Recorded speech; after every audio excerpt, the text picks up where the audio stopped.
Datuk Yang di-Pertua. Soalan saya nombor 6.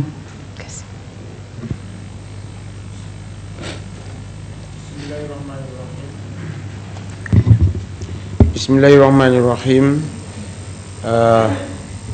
Tan Sri Yang di-Pertua, e-Kasih adalah merupakan sistem bank data kemiskinan nasional yang telah dibangunkan dan digunapakai oleh kerajaan bermula tahun 2008 untuk mengintegrasikan data dan maklumat isi rumah di bawah parah kemiskinan tanpa mengira kaum dan strata, sama ada di bandar maupun di luar bandar.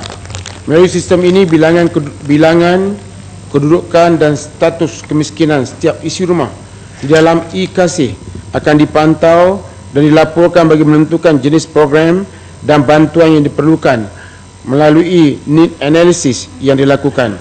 Terdapat 4 kategori maklumat kemiskinan di dalam sistem e-Kasih, iaitu miskin tegar, miskin, mudah miskin dan terkeluar dari kemiskinan, yang ditentukan dan berdasarkan kepada jadual pendapatan garis kemiskinan PGK semasa. Sehingga 30 September 2013, bilangan isi rumah keluarga yang berada dalam sistem e-Kasih mengikut status adalah seperti berikut. Miskin tegar 66,315 ataupun 0.9%. Miskin 128,713 ataupun 1.8%. Mudah miskin 79,445, 1.1%. Terkeluar dari kemiskinan 181,229 ataupun 2.5%. Sebagai contoh, bagi negeri Johor sehingga 30 September 2013 menunjukkan jumlah isi rumah miskin tegar adalah berjumlah 590 isi rumah, miskin 4,484 dan mudah miskin 883. Terkeluar dari kemiskinan ialah 13,267 orang isi rumah. Memandangkan sistem ini mempunyai maklumat profil lengkap dan terperinci, e-Kasih sebenarnya adalah sebagai alat bagi semua kementerian dan agensi pelaksana dalam mengenal pasti kumpulan sasar untuk tujuan penyaluran dan pemberian bantuan. Sistem ini juga boleh digunakan oleh badan-badan bukan kerajaan, NGO, swasta, parti-parti politik dan juga lain-lain. Juga sebagai maklumat tambahan, di Kedah, bukan di Sungai Lima, di Kedah, miskin tegar 1,245, miskin 6,246, mudah miskin 7,241, terkeluar daripada kemiskinan 8,582. Saya percaya kalau Kerajaan Barisan Nasional menang di Sungai Limau, semua ini dapat diselesaikan dengan baik.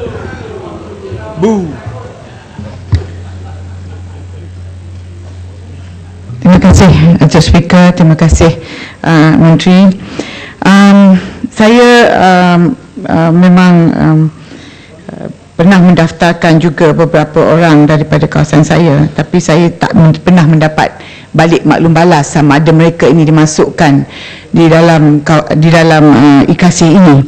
Cuma bila saya menyimak kembali tentang program e-Kasih ini, banyak jabatan agensi yang terlibat.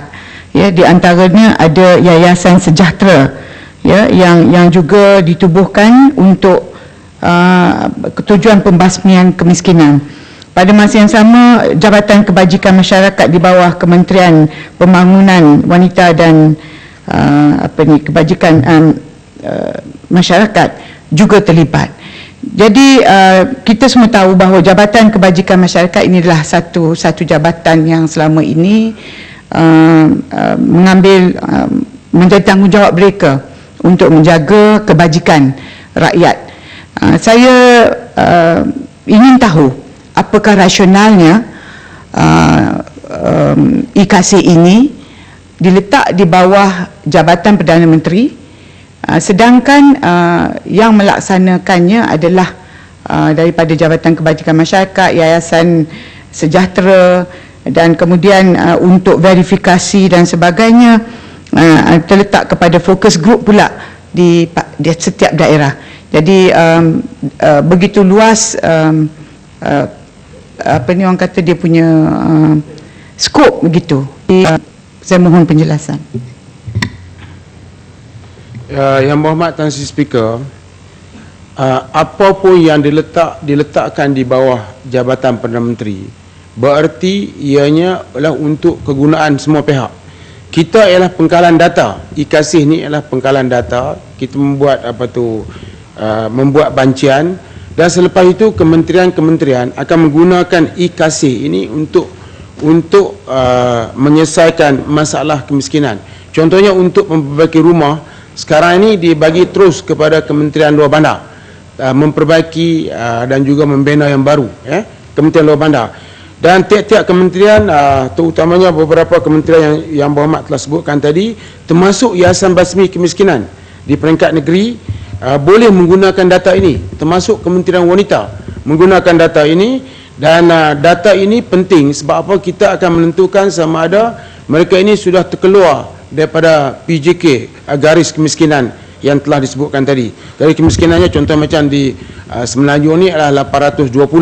Jadi kita nak kena tentukan, kita kena ada badan yang boleh menyeras sama ada dia ni masih miskin tegar ataupun mudah miskin. Dengan cara tersebut, kementerian-kementerian boleh ambil tindakan mengikut cara masing-masing. Kita juga ada NGO, sebenarnya NGO termasuk Baitul Mal yang harus menggunakan data ini, kerana kadang-kadang bancian yang dibuat serta-merta ataupun ad hoc oleh mana-mana pihak, dia tidak menjamin bahawa maklumat tersebut betul. Contohnya rumah orang tu miskin dan sebagainya, tapi bila kita cek tengok geran tanah dia, tanah dia ada sampai 10 helung ataupun 10 hektar. Jadi IKASIH ni boleh menentukan sama ada dia tu sebenarnya miskin ataupun tidak. Kita boleh buat cara ad hoc. Ad hoc kadang-kadang kita pergi rumah dia duduk rumah yang tak selesa, tapi dia ada rumah lain. Jadi gunakan IKASIH untuk yang sebaiknya. Termasuk juga kalau PAS kata nak tolong orang miskin, bukan pergi ambil gambar situ, kita belum tentu dia miskin. IKASIH boleh menentukan sama ada dia itu miskin ataupun tidak. Ini adalah laporan yang lengkap. Jadi Yang Berhormat, tentang bila Yang Berhormat pergi daftar, pergi cek balik kat pengkalan data, nama dia ada ataupun tidak, Selepas itu jabatan-jabatan yang berkaitan kementerian boleh melaksanakan ataupun boleh membantu berdasarkan kepada keperluannya.